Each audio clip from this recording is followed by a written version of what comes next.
Hey guys, what is going on? My name is Blue, and welcome back to the Tournament of Legends. We are here today at Qualifier 3 for the North American bracket once more today. Started about 2 hours ago. 32 more teams took up to the plate at their attempt to qualify for the real Tournament of Legends, which will be happening at the end of August. We are now here about halfway through the event. We're now up to the quarterfinals, where we have 8 teams remaining and ready to go, and we're going to be joining the action right here, right now, live on stream. Joining me today, as always, for North America is going to be Cyrif. How you doing today, Cyrif?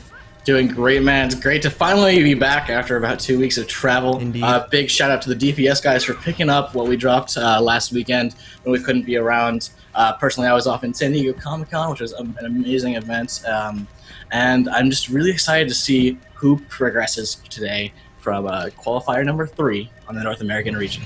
And of course, today is going to be a very interesting day because we have quite a few kind of big names coming into play here from North America. The North American scene in general has been quite an interesting story over the past month or so because after ToL1, it was, usually everybody was saying, oh, Apex is the best team on NA, they're always great. But then we had that DPS fight night about, I think it was a little over a month ago now, maybe less than that we had happen there. That completely shattered that record, and since then, Apex has kind of been struggling a little bit. They've been playing with different comps. They haven't been, possibly as strong as they were towards the end of ToL1. So, again, the throne is kind of open for the taking here today, and we're going to start to see some of the big boys come out to play. So, obviously, of course, playing today, we do have Apex coming in. We're going to be seeing them play a little bit later on. For anybody who does not already know who they were the ToL1 North American champions. And again, based on the past few weeks here, they have actually been changing up their comp a little bit, running things that are not as tanky as we were used to seeing them play last time. So we'll be seeing some very interesting play from them today, of course. Moving on from that, we have Outplayed by Children, who up until I believe 2 or 3 weeks ago was definitely going to be argued to be one of the strongest contenders, if not the strongest contender coming into ToL2 NA over here. But again, they've also gone through quite a few roster changes. About, I would say, 2 to 3 of the main roster players have changed over the past few weeks here, so that is kind of going to be tested here today as well. But the most interesting thing with them is that they do not run a comp with a Guardian. They're going to have no main Bunker Guardian on their comp, so we'll be seeing how that kind of composition plays out a little bit later on as well, once we do see them. We also, of course, have some other names coming into play here, specifically Team WoW, who we're going to see play here in just a few minutes. Is a toss together between some notable North American names, including Countless, Q, Vayne, and quite a few others there too. And then as well, we have Sharks with Lazerrs, another name that is kind of in the mid-tier of NA right now, trying to work their way up. We've seen them play in the weeklies for quite a bit, and we're going to be seeing them play today too. That's right, man. Of course, our first match, Sharks with Lazerrs and WoW. WoW also is not running a Guardian in the comp. I'm seeing a lot of interesting compositions already today. Do we have the bracket to bring up? Can we possibly show that? I don't have an on-screen bracket, unfortunately. We don't have that prepared for today. So let's just talk really fast about the matches that have already happened in a round of 32 and in a round of 16. We saw Apex moving on over Blackmire Group in the round of 32. They will be playing Knights Templar X, who took out 5,000 finishers. Memento Mori beat Last Words, and they will be taking on... Actually, they have already taken on Gasm. Mm-hmm. So that was actually somewhat interesting there to see Gasm get knocked out in the round of 16. Those guys have been very, very active, so I kind of would have thought they would have made it at least to the round of 8. Seeing them get beat out by a team which we have not seen play yet, like prior to this tournament, was actually a bit of a surprising turnout there. Absolutely. Other notable matches in the first round. Let's see. Looks like it was just the Fluttering Tacos taking a 1-0 over Umbra Eterna. They will be playing All Your Base Are Belong to Us in the round of 16. Carry Squad beat Soul Guard. They'll be playing the winner of the previous match that I mentioned.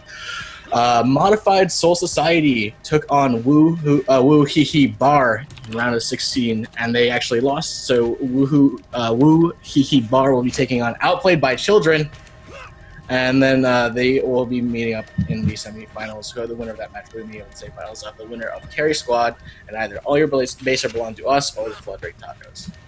Alright guys, so once again, we are pretty much ready to go. I think that wraps up a lot of the pre-game banter here, so we're pretty much ready to jump into our first game, which once again is going to be between Team WoW with 29 O's to be exact, and Sharks with Lazerrs. Again, we just talked about these guys. WoW is a very new team. Have not, besides them just in general being a group of friends here, we haven't really seen them play in the weeklies or anything such as that, so we really don't know what to expect from these guys. It's a new roster, a new group. They have played together before, so they're definitely going to have some team synergy, but in terms of their history, we don't know anything, so it's kind of up in the air. As for Sharks with Lazerrs, they do have quite a bit. They are fairly active in the Misspedia weeklies. We've seen them play plenty of times before, and they should be able to put up quite a nice fight versus this team.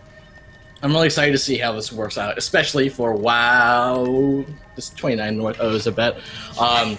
Just because of their composition. Are we in game yet? Let's go in game. Yes, we are in the game. So if you can see the composition on the left side of your screen and the right side, that is WoW.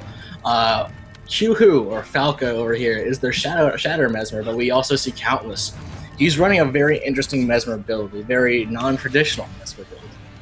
Yeah, we were taking a look at this one before it started, and again, Mesmer builds are not my forte at all, but again, it's a very interesting Signet-based Mesmer build. We're going to be seeing him bring a lot of support. Obviously, again, has the Signet of Domination coming in here, too. He's going to be bringing a lot of, just in general, annoyance, I think, to the team fight here through the staff usage as well as Phantasms, too. Those will come into play, so it'll be very interesting to see the role that he kind of fills, as I haven't really seen a Mesmer build like this played before in a tournament such as this. So, continuing on builds, we know that they lack sort of the bunkeriness of a Guardian. With this build, do you think that Countless could be trying to play towards like a little bit more sustainability to fill that role? That is very possible. It's just that, again, on a Mesmer, that's a very weird thing to try and see. Just in general, there are a lot of the more bunkier Mesmer builds rely pretty heavily on the usage of stealth and not just bulkiness, so that in itself would be a very odd concept. But if it proves useful, then Countless is definitely going to kind of redefine some things here.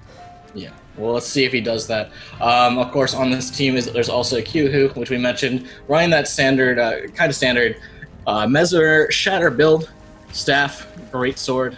We're into the Traveler for that extra speed and Zerker Amulet, running 44006. We also see Vayne running Sword Dagger Thief.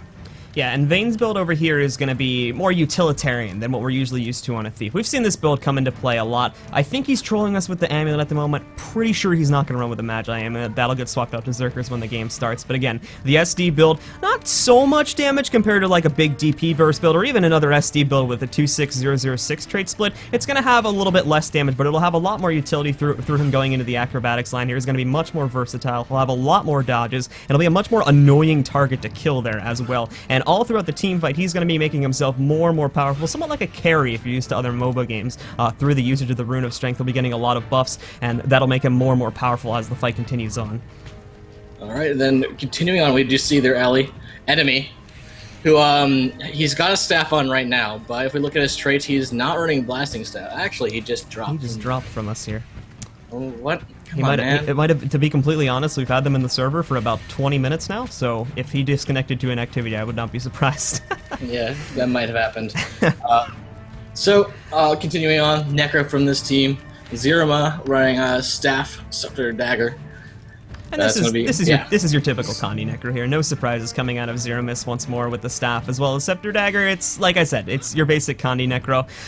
At the moment, as you can see, he'll be a very useful utility in the team fight, spreading the Condis around, trying to be a huge pain in the butt there, so we'll see him coming in play. But again, keep in mind, too, he's not a very mobile target. If he gets locked down, he's probably going to stay locked down for quite a lot of the fight there, so they do have to support him quite a bit to make sure he stays in play and is able to dish out that Condi damage due to his lack of general escape potentiality. All right, well, we'll have to see exactly how this uses it. Let's, here, enemy comes back in.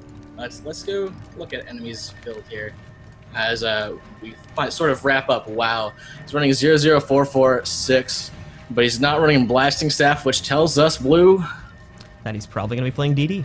Yeah, he does have the Settler's Amulet, though. Indeed. Yeah, so we're going to see if he switches that as well. They're running some weird amulets. The trait split's a bit weird on the LA, but I still think it'll be typical DD, and we'll see. He might stay on Settlers, but I highly doubt it. He'll probably go to Selly when the game starts. But anyway, I think we're just about ready to begin, Cyrif, so let's get started with Game 1. All right, so starting off here on the forest. Yep, indeed we are on the forest. Very mobile map. Once again, with the triangular point pattern, does allow players to easily rotate around. We're going to be seeing a lot of back caps had by a lot of people. It's unlike Legacy in the fact that, again, it's a very open map. It's very easy to circumnavigate it and score decaps for any player, not just big thieves that are able to move very quickly and sneak past people. We're going to be seeing a lot of action moving very quickly, and a lot of the pace of the game will be determined based on how each team wants to fight it. You can see teams go for a very aggressive two-cap side node strategy right at the start of the game where they'll all but ignore middle except for one or two tanky players. We could see a much more normal comp where they'll send one or two guys to home to defend it and the rest of their guys mid, and then we'll see a very mid-focused game at the start. So we'll be seeing that coming into play right now, though, as game one once more between Team oooW and Sharks with Lazerrs is getting started. All right, man. Such splits right now. Very rubber banding, actually. I'm seeing a lot of lag. Yep. That's actually going to screw these guys up. If they want to reset this, we can, because that's a lag issue. Yeah. So enough with that. We're gonna see a reset before we go into this. But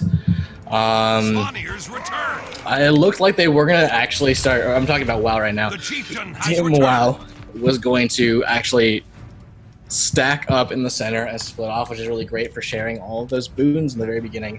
But I would have wanted to see exactly who was going to split off to beach to see what they're trying to do here. Vayne, if you look at him, already about 4.4k health after the initial engagement on the beach.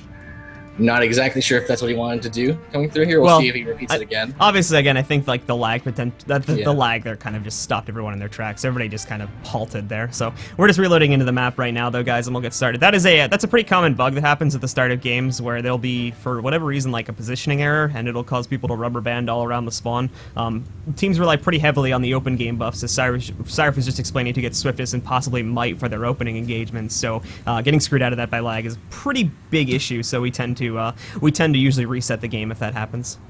If you're new to the game and you're wondering what we're talking about by stacking up our early game buffs, watch what these players do here as we restart the map.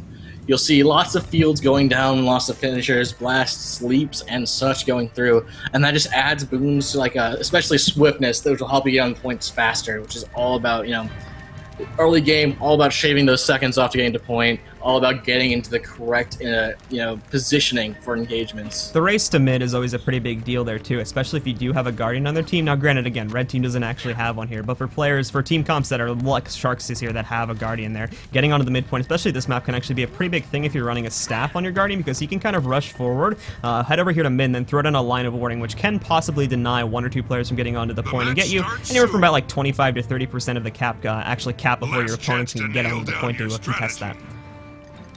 Alright, well, it is now the deciding factor. What will happen? Here comes the stack up. I'm watching WoW right now. It looks like I'm only seeing 16 seconds of swiftness, so it's a good. Actually, now it's a minute, and we're seeing the split is just going to be Vayne going towards the center, but on the opposite side, it's Lazerlord and Ferox going to be trying to engage. You're seeing lots of AoE coming out from Lazerlord, trying to make sure that he can cap somebody off guard, but it's Vayne already pushing up towards the center. I think that was a really good rotation. He was just trying to see if there's anyone coming and get that call to his teammates, and we check out what's going on the center. We'll see it's an even 2v2 now, and a 2v2 also on that far point.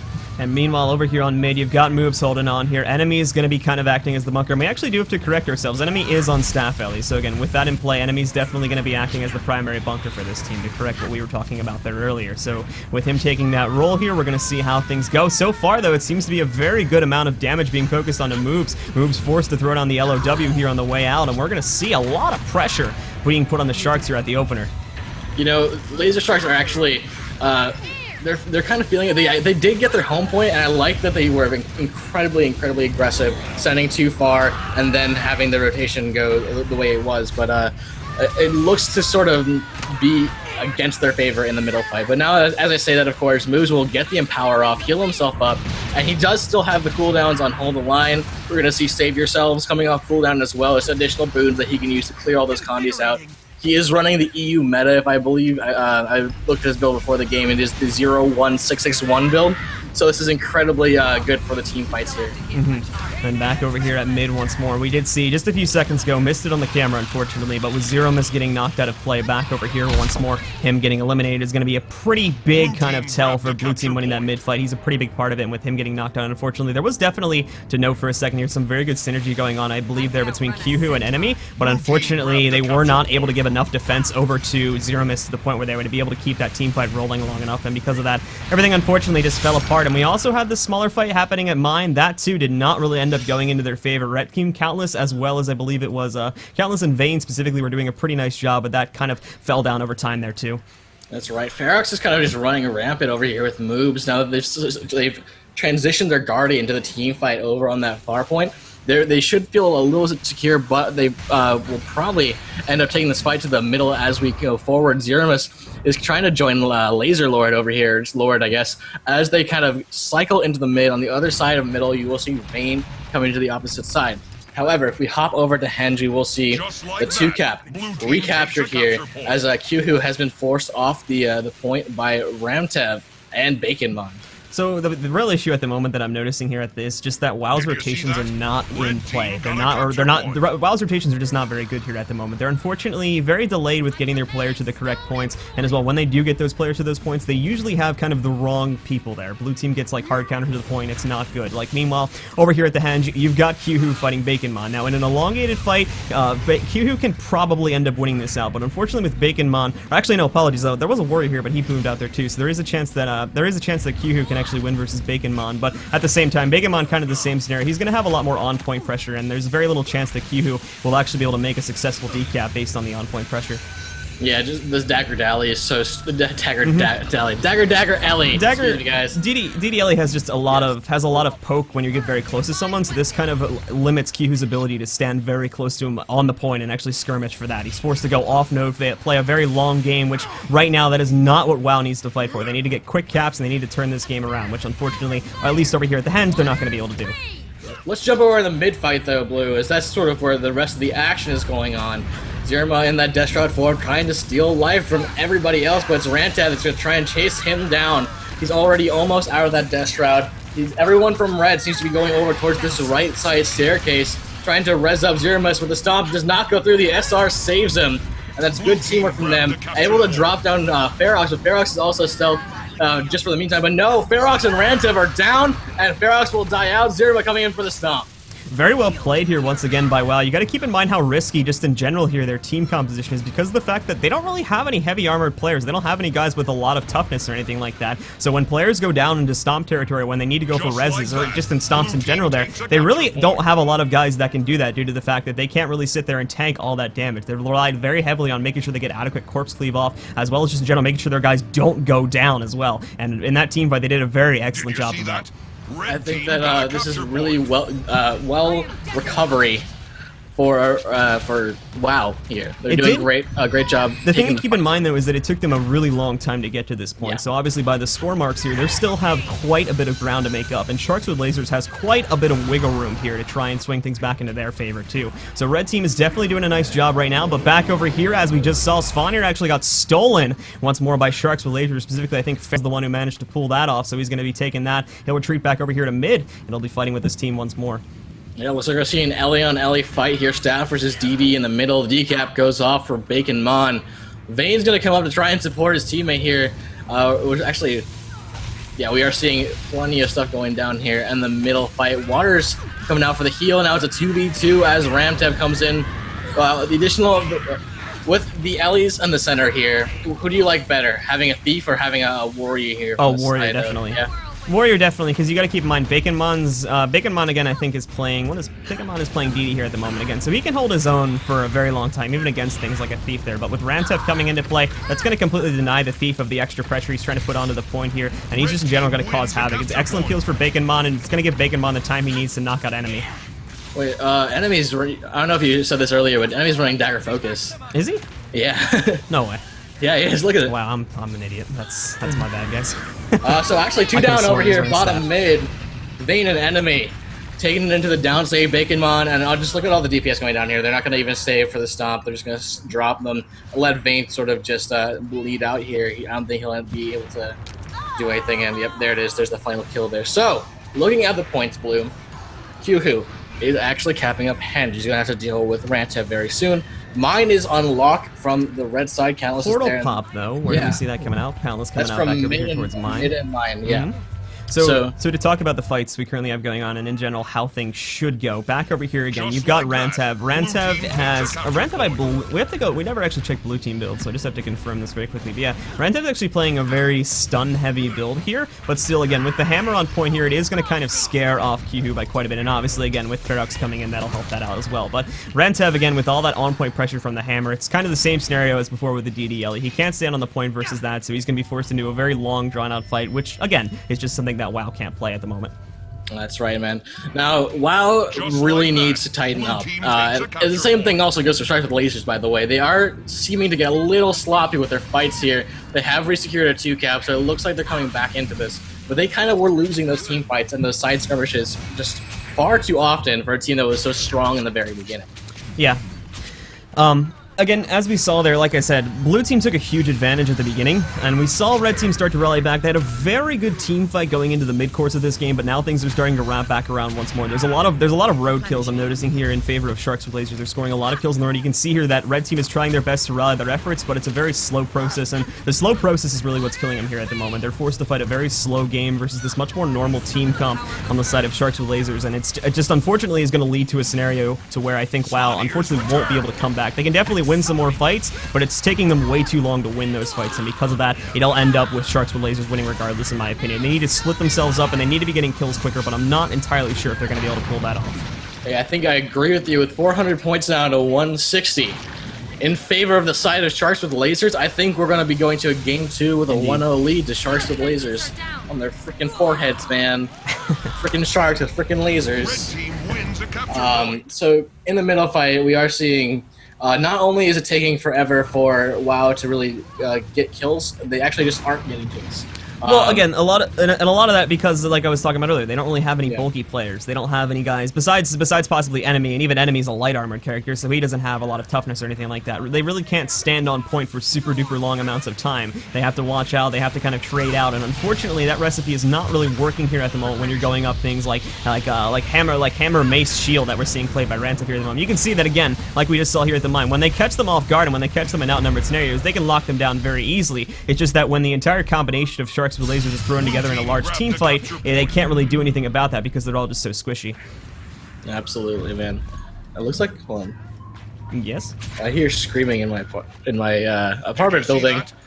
That's a little disconcerting. Do you need to take a few minutes there? No. I'm gonna ignore it.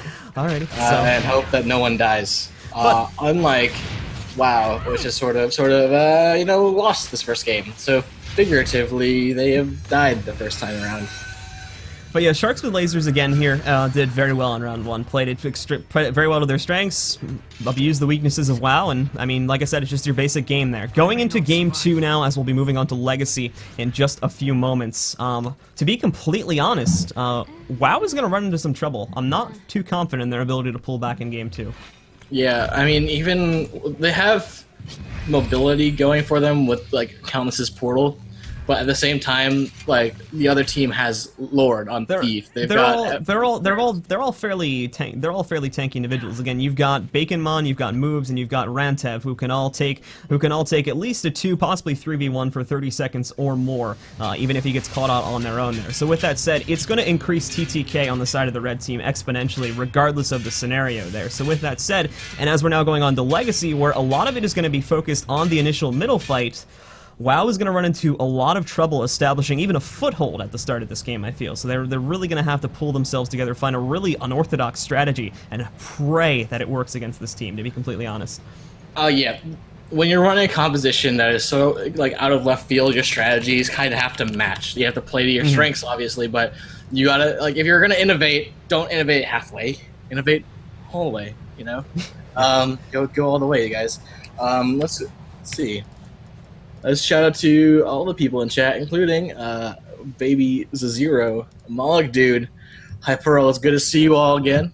So let's see if we can get this game going, if there are going to be any build changes or not. you know, after a game like that, we'll have to see if WoW decides to take up a more traditional composition or stick with what they think can work.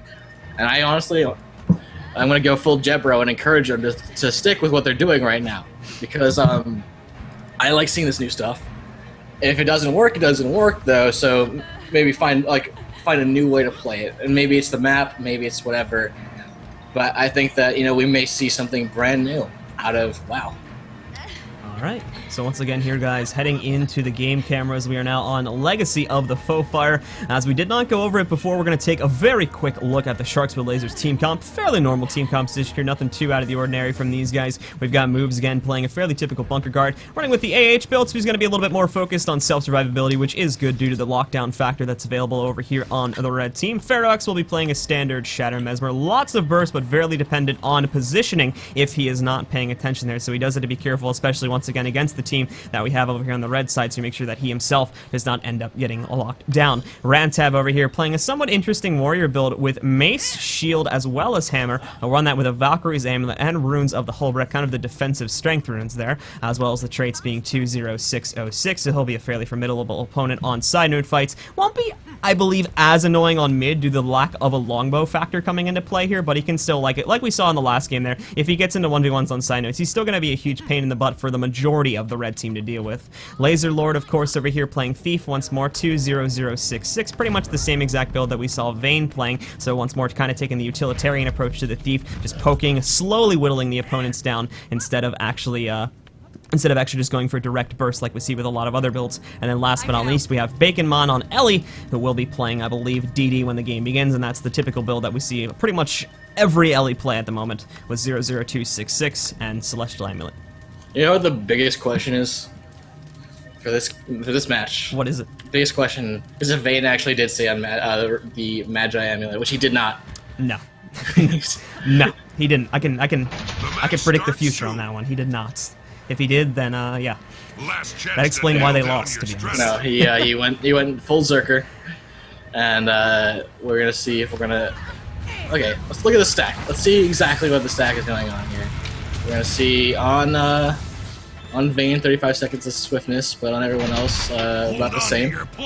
And from the other side, we're gonna see roughly the same amount of swiftness. So we'll check out the splits as the boons. And they're gonna go aggressive here too. You can see. Yeah, look at Lazerlord and Vayne and Q pushing over. That's going to be a very aggressive combo, but Baconmon should be able to hold that off for a little bit. Depends on how well he uses cooldowns here. You can see immediate pressure going on to Baconmon, and as well an immediate rotation coming out from laser moves here too. But Baconmon with a good retaliation gets a lot of burst off on a Q that'll force him up onto the ledge, and it'll slow the pace of this fight down a little bit. Vayne too gets screws up a little bit, gets hit by an immobilize, and that's a big spike. So immediately here, blue team will take an advantage on the waterfall fight. Mid will go as mid we expected to. Enemies on Staff Ellie. He's going to delay this fight quite a bit, and as it is mid, he can have no issues just holding that fight off. And then to kind of no surprise back, actually no surprise back over here. Blue team wasn't really pushing into the red team's home road anyway, so we're going to see Zeramis and Countless take that, and then they'll come over here to put some additional pressure back on mid.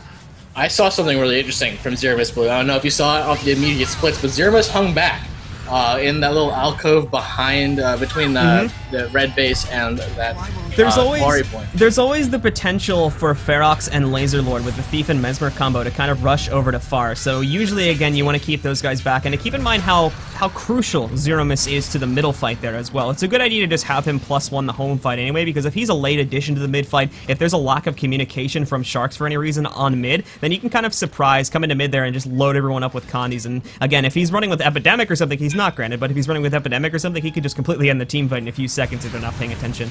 Yeah, absolutely. Now, I'm looking at the middle fight, Blue, as everyone is sort of descending upon this point, watching Baconmon disengage. Now, he looks to be trying to find a target as he goes forward here. Actually, we can see at the top of the screen, he doesn't really have anything selected, if I'm not mistaken. So he's trying to really, there it is, jumps in, gonna use that Earth 4 skill. Name is escaping me. Able to jump in, and they do drop Q immediately. We'll see if the stomp can go through. And Maybe. At the moment here, you can really see that, again, red team just lacks the bulkiness to team fight. You can see there that that went very quickly against their favor. They got pushed into a wall. You can see that the team fight started off pretty even. Both guys were kind of going at each other, using cooldowns and whatnot, but as that team fight went on, you could see it very quickly going into the favor of Sharks, slowly pushing Team WoW into a corner here, and eventually leading to oooW going down, and now things are getting messy for them. They're back up onto their turf. At the same time, blue team will probably pull back here a little bit, just so they don't overextend, but at the same time, it's definitely going to put red team on the defensive and give blue team a lot more breathing room and allow them to peel themselves and once again regenerate for the next engagement.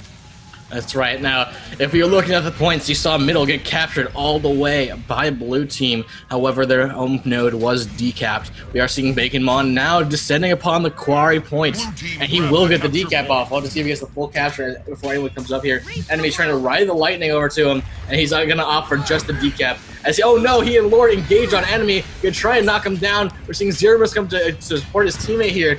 Enemy not really effectively doing anything. Here comes up no. Looks like a ring of fire comes out, but it's not going to do that much here as this 2v2 will continue on Quarry Blue.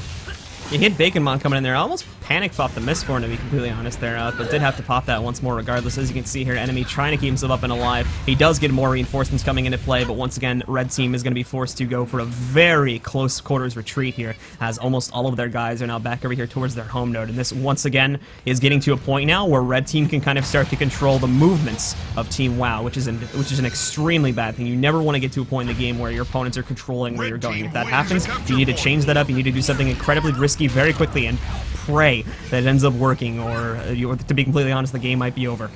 Yep, there is, like, when you are subject to the chokehold of the enemy team, that is not a good thing. When you run out of choices, it's basically checkmate. Now, I'm watching Vayne trying to put some aggression over on Waterfall. Looks like he's not going to be able to do just much yet. Vayne will have quite a bit of trouble with this one once again here. DD, it's a lot. Vayne has to be very careful with when he dives in. If he's extremely careful and kind of kites like crazy and hopes he gets lucky a couple times with Spike Burst, then he can definitely pull it off. But he's going to need assistance from another player to kill BaconMon. And we see oooW coming in, but again, because it's a delayed rotation from oooW, Rantev is also going to be free to rotate over here now that the pressure from mid is also fallen off a little bit too. Yeah, I'm looking over at mid, however. Let me see if I can... Yeah, this fight's going to last pretty much forever. The main fight is here over on Waterfall Blue. We are also seeing Ferox decapping off at Quarry. And just every second that goes by, we're seeing Sharks with Lazerrs just, you know, bite down more and more, using those jaws to really get up under WoW. They have them in a pretty big chokehold right now. Red team again is pretty straggled all over the field here. They're trying their best to push into mid. They actually are probably they are actually going to get a kill on the Laser Lord here once again, but they also, blue team did, specifically Sharks, just wiped up back over there at the waterfall, so they're going to be able to get a lot of their guys back into here and keep that team fight going. If red team can keep adequate pressure enough going and be careful of things like Rantev now coming into play specifically to put more pressure on the enemy, they can definitely push through, but it's going to rely pretty heavily on that, which up until this point they've really been unable to do. Absolutely. Now we're seeing the lead is just expanding further and further, 251 to 96. Will WoW be able to take something back here? You know, to get that comeback train rolling, you just have to switch it off. You have to stop paying attention to the fact that you are so far behind and just engage that overdrive. Unfortunately for them, enemy and Vayne are dropping at the downstate on that middle point here. Vayne does not get stomped out by laser move, but he will die to the deeps anyway. It's enemy who is still on the ground here. Right next to the portal, there's Countless trying to res him up there, but he keeps getting hit. And actually, Countless might drop. No, that was he's just fine. lot of cooldowns wasted to try and get enemy back up there too. Zeromus wasting his Plague Form, Countless throwing down the Staff 5, Chaos Field there, that's being wasted too. That's still a very lengthy cooldown, so a lot of that again is going to put some timers onto the red team before they can go for a big engagement again. And it looks like I'm following Countless right now over on Quarry. Ferox and Lazerrs dealing with him pretty effectively.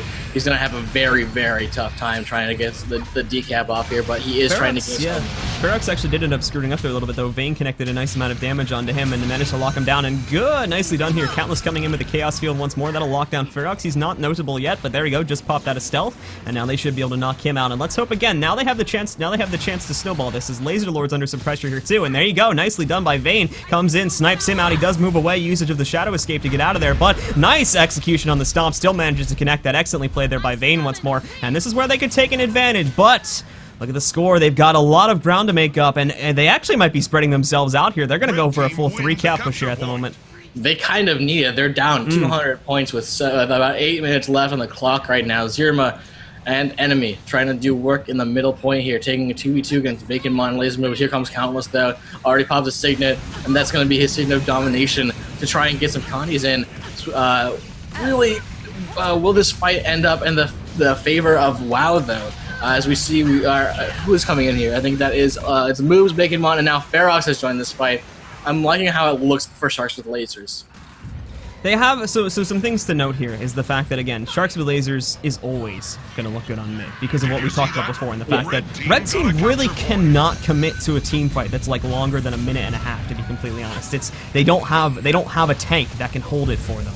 And with that, Red Team is going to be severely limited to only going for a side cap strategy, which they're doing at the moment. You've noticed that they've definitely picked that up, and they have proper rotations to hold on to that at the moment. It's just that, unfortunately, at the current score marks that we're currently at, Sharks can hold mid and win just off of that, I believe. If we do the math, they need about... So they need 120 points.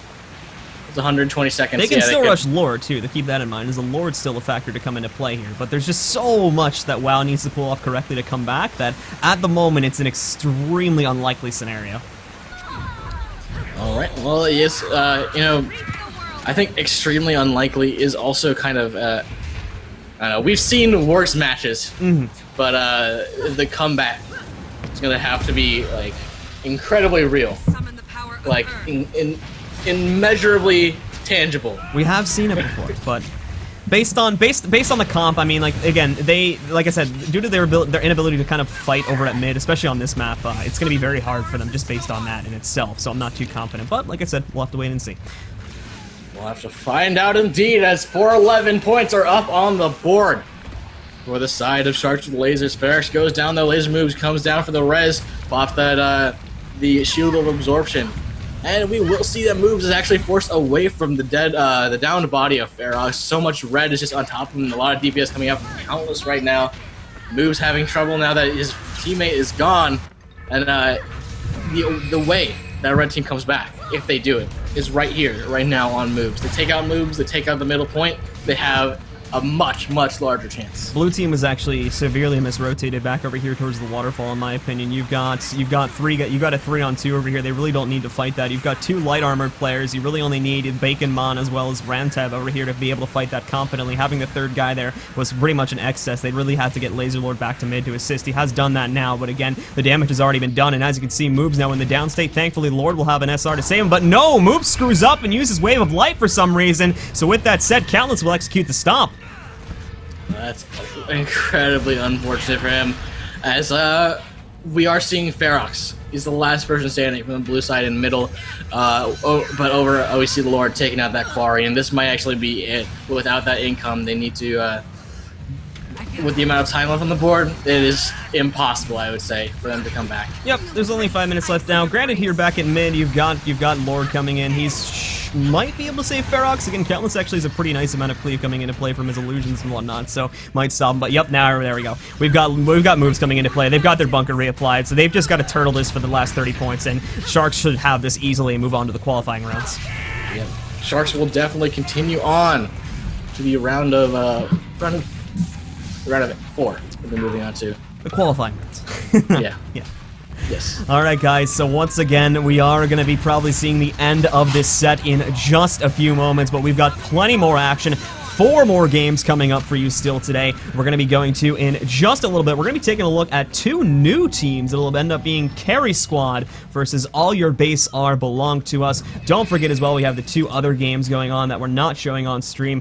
Apex Prime versus Memento Mori, as well as Outplayed by Children and Woo Hee Hee Bar are also going to be going on, and then we'll be checking in on the qualifying rounds, obviously, a little bit later on today, too. But with that said, guys, that is now the end of the set. So Sharks with Lasers will be winning in a 2-0 victory. They're moving on to the qualifying rounds, and as for WoW, unfortunately, their progress is going to be halted right here.